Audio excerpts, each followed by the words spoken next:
Hello everyone, कैसे हो आप लोग। I am Aditi. आज का मेरा टॉपिक है टाइप्स ऑफ अनएम्प्लॉयमेंट। ठीक है दोस्तों, हम आपको बोले थे कि हम नेक्स्ट वीडियो इकोनॉमिक्स का डालेंगे। तो टाइप्स ऑफ अनएम्प्लॉयमेंट, सबसे पहले तो अनएम्प्लॉयमेंट क्या होता है ये आप सब जानते होंगे, क्योंकि आप सब सीनियर स्टूडेंट्स हो, आपको पता होगा क्या होता है। छोटा सा हम बता देते हैं बस। अनएम्प्लॉयमेंट का मतलब होता है जो लोग एम्प्लॉयड नहीं है, यानी कि जो रोजगार में नहीं है, बेरोजगारी। सबसे इसका इजी यही है हिंदी में, बेरोजगारी। जो लोग रोजगार में नहीं है या बेरोजगारी चल रही है तो उसको हम क्या कहेंगे, अनएम्प्लॉयमेंट कहेंगे। एम्प्लॉय नहीं है, अनएम्प्लॉयड है। बेरोजगारी को कहते हैं अनएम्प्लॉयमेंट। ठीक है, इसके हम आज आपको 7 टाइप्स बताएंगे। 7 तरीके के अनएम्प्लॉयमेंट होती है, हमें पढ़ना है अभी। 11th-12th भी इसको देख सकता है, उन लोगों को भी पढ़ना है। बीए हो, इकोनॉमिक्स ऑनर्स हो, बीए हो, बीबीएम बीबीए सब्सिडरीज वाले जो हैं वो लोग भी देख सकते हैं इसको। एमबीए वाले भी देख सकते हैं, यानी कि इकोनॉमिक्स जो है वोकेशनल की सब्सिडरी होती है, वो लोग भी देख सकते हैं। उनके लिए भी ये बहुत ज़रूरी है।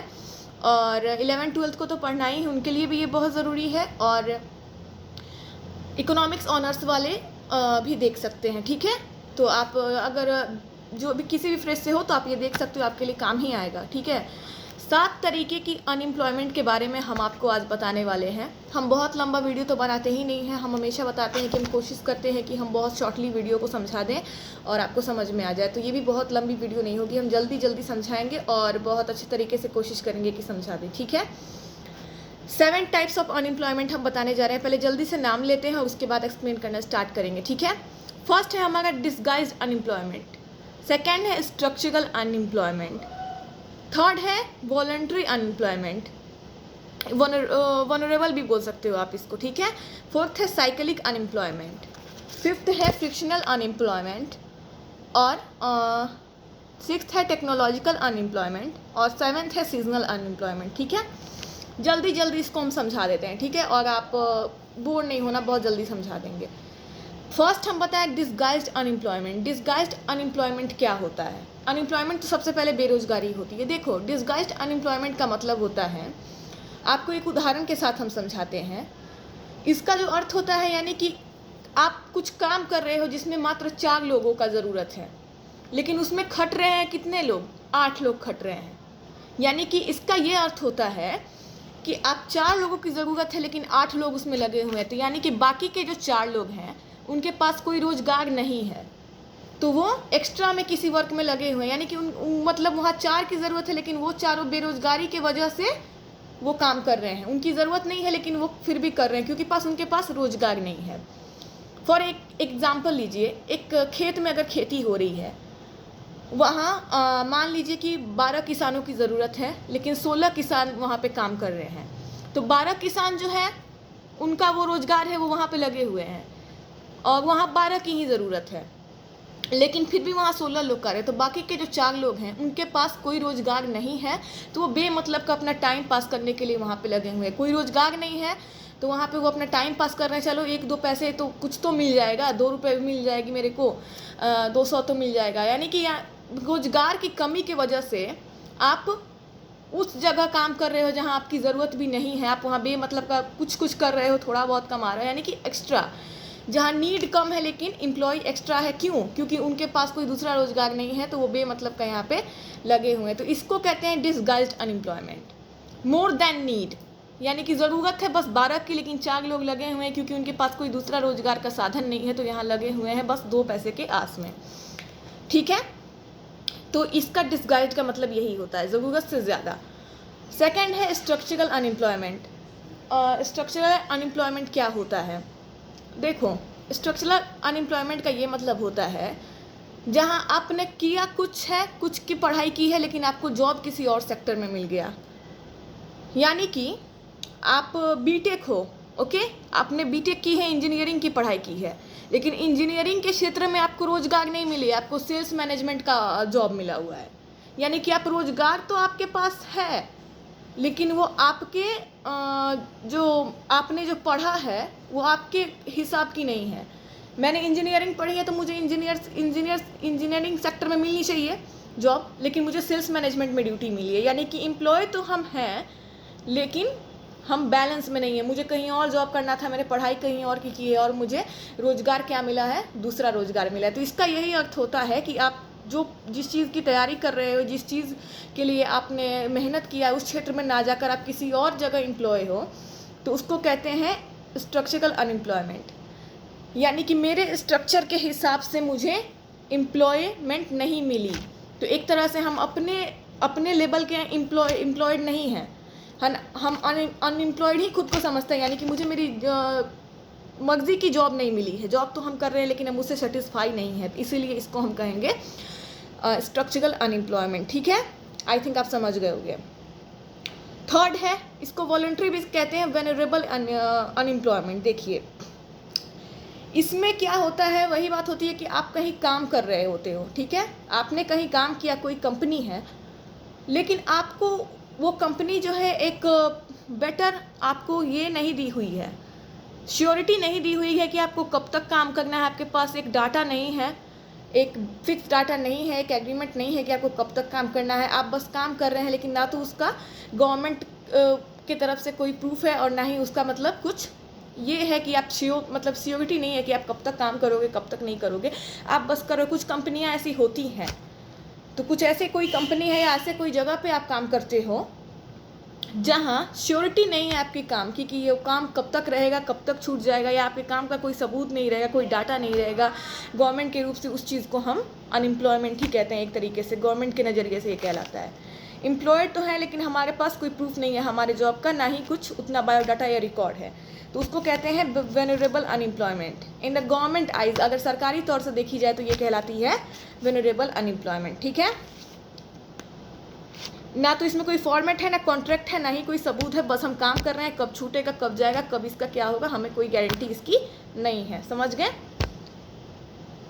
और उसके बाद देखिए फोर्थ है, मैंने 3 बता दिया, डिसगाइज्ड बता दिया जिसका मोर देन नीड होता है, स्ट्रक्चरल बता दिया यानी कि हमारी स्किल कुछ और है, हम कर कुछ और रहे हैं, तो खुद को एक तरीके से अनएम्प्लॉयड ही समझेंगे, और वेनरेबल बता दिया मैंने, यानी कि ना फॉर्मेट, ना कॉन्ट्रैक्ट, ना कोई प्रूफ, बस यूं ही कर रहे हैं, तो एक तरीके से सरकारी तौर पर ये अनएम्प्लॉयमेंट ही कहलाएगी। ठीक है, और हाँ साइक्लिक में देखिए क्या होता है, आपने बिजनेस फ्रेज तो पढ़ा होगा, बिजनेस साइकिल पढ़ा होगा, मैंने भी पढ़ाया है, अगर आपको मन करेगा तो देख लीजिएगा। बिजनेस साइकिल में boom, recession, depression and recovery हमने पढ़ा है। ठीक है, ये वो अगर आप नहीं समझे हो तो ये भी साइक्लिकल थोड़ा समझने में प्रॉब्लम होगा, ऐसे हम रिपीट कर देते हैं आपको। उसमें क्या है, साइक्लिकल अनएम्प्लॉयमेंट अक्सर तब होता है ना, ये प्राइवेट कंपनीज में ज़्यादातर देखने को मिलता है, ऐसे सरकारी नौकरी वालों को ऐसा कुछ ये नहीं है, उन्हें लेट पेमेंट मिल सकता है लेकिन उनकी जॉब जो है वो जल्दी नहीं जाती। लेकिन इसमें क्या होता है, साइक्लिक में एक बिजनेस है, बिजनेस अथॉरिटी है, कोई कंपनी है, वो बूम पर अगर है, 4 फ्रेजेस होते हैं मैंने बताया, boom, recession, depression and recovery. Boom का मतलब होता है हाई प्रॉफिट, उस वक्त बहुत ज़्यादा एम्प्लॉयज़ को लिया है उसने, उसके पास काफ़ी पैसे हैं कि वो अपने एम्प्लॉयज़ ज़्यादा से ज़्यादा एम्प्लॉय रख सके और उन्हें पेमेंट कर सके। रिसेशन होता है जब वो एवरेज पे रहती है, तभी भी एम्प्लॉयज़ रहते हैं। डिप्रेशन हो जाती है जब बहुत तरीके से, तो कंपनी कोई क्या करती है, जब उसके पास बहुत ज़्यादा प्रॉफिट या पैसों की कमी हो जाती है तो बहुत सारे एम्प्लॉयज़ को वो हटा देती है, यानी कि एक्स्ट्रा रूप में उसने कुछ एम्प्लॉयज़ ले लिया था जो एक्स्ट्रा एक्टिविटीज़ में लगे थे, तो क्या करती है वो खुद से ही बहुत सारी एक्टिविटीज़ संभालने लगती है, क्योंकि पैसे तो रहते नहीं है उतने, प्रॉफिट में वो कंपनी रहती नहीं है, तो जो एक्स्ट्रा एम्प्लॉयज़ कुछ कहते हैं, कुछ नए एम्प्लॉयज़ जो वो रखी रहती है वो कुछ हटा देती है, बहुतों को हटा देती है, बहुत कंपनी ऐसी होती है। तो ये तब एम्प्लॉयमेंट हो रहा है जब आप बहुत ज़्यादा बूम पर हो, रिसेशन पर हो, फिर डिप्रेशन पे जब है तो हटा दिया, फिर जब वो रिकवरी करेगी, फिर कोई कंपनी है अगर उसका जो बिज़नेस है या सर्विस है जो भी है वो बहुत ज़्यादा फिर से धीरे धीरे प्रॉफिट करने लगेगा, तो फिर वो एम्प्लॉयज़ को, बहुत ज़्यादा एम्प्लॉयज़ को फिर बहाल करेगी। तो बहाल करेगी इन द सेंस, बहाल वर्ड तो ज़्यादा गवर्नमेंट जॉब्स में होता है, यानी बहुत ज़्यादा एम्प्लॉयज़ को फिर से वो जॉब में रख लेगी।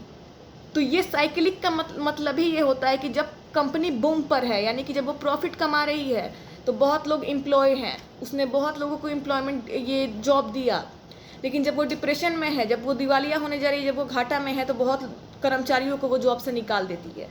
तो उस वक्त जो कर्मचारी हैं वो क्या हुए, अनएम्प्लॉयड हो गए। जब उसने हटा दिया तब तो अनएम्प्लॉयड हो गए, क्योंकि ये सरकारी जॉब तो है नहीं कि आप एम्प्लॉयड ही रहोगे। लेकिन फिर से जब वो बूम पर जाएगी तो फिर नए नए एम्प्लॉयज़ को लेगी। तो लेकिन जितने देर तक वो हटा देती है आप अनएम्प्लॉयड हो गए। तो ये हो गया साइक्लिकल अनएम्प्लॉयमेंट। समझ में आ गया होगा आपको। अब फ्रिक्शनल अनएम्प्लॉयमेंट देखिए क्या होता है। फ्रिक्शनल अनएम्प्लॉयमेंट को सर्च अनएम्प्लॉयमेंट भी बोलते हैं। इसका अर्थ हम आपको समझाते हैं। मुझे कोई जॉब मिली है, ठीक है, हम जॉब तो करते हैं। फ्रिक्शनल अनएम्प्लॉयमेंट में ये होता है आप जॉब में तो हो लेकिन आप उससे बेहतर कोई जॉब खोज रहे हो। तो कुछ दिन के लिए आप जॉब छोड़ के चले गए, ठीक है, या आप उस जॉब को छोड़ दिए। आप एम्प्लॉयड थे लेकिन आप उस जॉब को कुछ दिन के लिए स्टॉप किए हुए हो, छोड़ दिए हो। आप या तो स्टॉप किए हुए हो कुछ दिन के लिए या फिर छोड़ दिए हो। उस बीच आप कोई दूसरा जॉब खोज रहे हो। तो अगर बीच में अगर आप छोड़े हुए हो तो उस वक्त आप क्या हो, अनएम्प्लॉयड हो। आप छोड़ के जब गए हो किसी दूसरे जॉब के तलाश में गए हो तो आप अनएम्प्लॉयड हो। यानी कि मुझे 9,000 की वेतन दे रही थी, मैं उससे सेटिस्फाइड नहीं हूँ, मुझे 40,000 वाली कोई अच्छी कंपनी मिल जाएगी तो हम उसमें जॉब कर लेंगे, या 30,000 दे दे, 40,000 दे दे, जो भी दे दे। तो आप जॉब में तो थे लेकिन आप दूसरे जॉब खोजने चले गए अपने पुराने वाले जॉब को छोड़ के। तो उस वक्त आप क्या कर रहे हो, सर्च कर रहे हो, एक तरीके से खोज रहे हो जॉब। तो उसको सर्च अनएम्प्लॉयमेंट भी कहते हैं और फ्रिक्शनल अनएम्प्लॉयमेंट भी कहते हैं। लेकिन इसमें होता ये है कि आप जॉब में रहते हो लेकिन आप छोड़ के जाते हो कहीं और दूसरा जॉब खोजने, ये कंडीशन होता है, ठीक है। सिक्स्थ है टेक्नोलॉजिकल अनएम्प्लॉयमेंट। देखो टेक्नोलॉजिकल अनएम्प्लॉयमेंट बहुत ज़्यादा इजी है। इसमें क्या होता है, टेक्नोलॉजी में चेंज आ गए हैं दिन पर दिन। आप जान रहे हो टेक्नोलॉजी जो हमारी है बहुत ज़्यादा मॉडर्न होती जा रही है। नए नए तरीके आ गए, नए नए साधन आ गए, नए नए मशीन्स आ गए, नए नए स्किल्स वाले मैनेजर्स आ गए, हाई एजुकेटेड। बहुत सारा पैटर्न चेंज हो गया। पढ़ाई से लेकर जो है प्रोडक्शन से लेकर इंडस्ट्री से लेकर हर जगह चेंजिंग आ गई। तो जहाँ इतना एडवांस होते जा रहा है ज़माना, तो वहाँ पुराने कर्मचारी जो हैं उनको तो पुरानी तरीके से आदत है काम को करने की। तो जब नई टेक्नोलॉजी आती है, एडवांस होता है, जब मेथड सारा प्रोसेस जब एडवांस होने लगता है, जब बदलाव आता है, जब मॉडर्न तरीके से हर एसेट से लेके मशीन्स आ गए हैं, तो उसको चलाने के लिए वो लोग चाहिए जो मॉडर्न तरीके की स्टडी किए हुए हैं, उस चीज़ की स्टडी जो अभी कर रहे हैं। तो पुराने वाले एम्प्लॉयज़ को क्या करती है, कंपनी हटा देती है। यानी कि पुराने तकनीक से उनको काम करने की आदत है, नई तकनीक से तो उन्हें काम करने अब आएगा नहीं अगर चेंजिंग हो गया है तो। क्योंकि वो उस तरीके की पढ़ाई की, उस तरीके की चीज़ों में स्पेशलाइज्ड हो गए हैं, उन्हें हैबिट हो गई उन तरीक़ों के काम करने की। लेकिन अब चेंजिंग हुई, नई टेक्नोलॉजी आई, एडवांस हो गया सब कुछ, मॉडर्न हो गया सब कुछ। तो अब नए नए एम्प्लॉयज़ को लेगा जिसको इन सब चीज़ों की ट्रेनिंग होगी, जो इन सब चीज़ों को सीख के आए हैं, नए नए चीज़ों को सीख के आए हैं। तो जब ये कंडीशन में पुराने एम्प्लॉयज़ को क्या हो गया है, वो अनएम्प्लॉयड हो गए, उन लोगों को हटा दिया गया और नए तरीके से बढ़ोतरी करने के लिए नए एम्प्लॉयज़ को बहाल कर लिया गया, ठीक है। टेक्नोलॉजिकल अनएम्प्लॉयमेंट का मतलब यही होता है, पुराने को हटा दो और नए को ला के रख दो। अब पुराने हटे तो क्या हो गए, वो अनएम्प्लॉयड हो गए। समझ गए? आई थिंक आप समझ रहे हो। मैं अपने तरीके से तो बेस्ट समझा रही हूँ आप लोगों को, लेकिन अगर कहीं प्रॉब्लम होगा तो आप बिल्कुल मेरे से पूछ सकते हो और मेरे को बता भी सकते हो कि ऐसे नहीं, ऐसे समझाओ तो ज़्यादा समझ में आएगा, ठीक है। सेवेंथ है सीजनल अनएम्प्लॉयमेंट। देखो इसमें क्या होता है, सीज़न के आने पर एम्प्लॉयमेंट बढ़ती है और सीज़न के जाने पर एम्प्लॉयमेंट घट जाती है। यानी कि जैसे कि साइक्लिकल मैंने बताया आपको कि बिज़नेस जब बूम पर रहती है या कोई भी कंपनी है वो बूम पर रहती है तो बहुत ज़्यादा एम्प्लॉयज़ को लेती है, उसके पास पर्याप्त पैसे हैं, कैपिटल है कि अपने एम्प्लॉयज़ का देख रेख कर सके, या वो बहुत ज़्यादा एम्प्लॉयज़ ले लेगी, वेतन सैलरीज वगैरह दे देगी। लेकिन जब डिप्रेशन में रहती है तो बहुत लोगों को हटा देती है। एक्स्ट्रा के जो भी लोग रहते हैं जिसको उन्होंने छोटे मोटे कामों के लिए रखा है, हटाते चली जाती है। पैसे उसके पास नहीं है उतने कि इतना वो सैलरी दे सके। तो उसी में सीजनल अनएम्प्लॉयमेंट इसी तरीके से होता है। तो उसमें बिजनेस साइकिल देखा हमने, इसमें सीज़न देखिए, ये सीज़न पर होता है, वो बिजनेस साइकिल से रिलेटेड है और ये सीज़न से रिलेटेड है। सीधा से इसका हम छोटा सा एग्जांपल देते हैं। ठंड के दिनों में बहुत ज़्यादा खेती होती है, ये जो स्वेटर बनता है जिस चीज़ का, वूल का, बहुत ज़्यादा खेती होती है।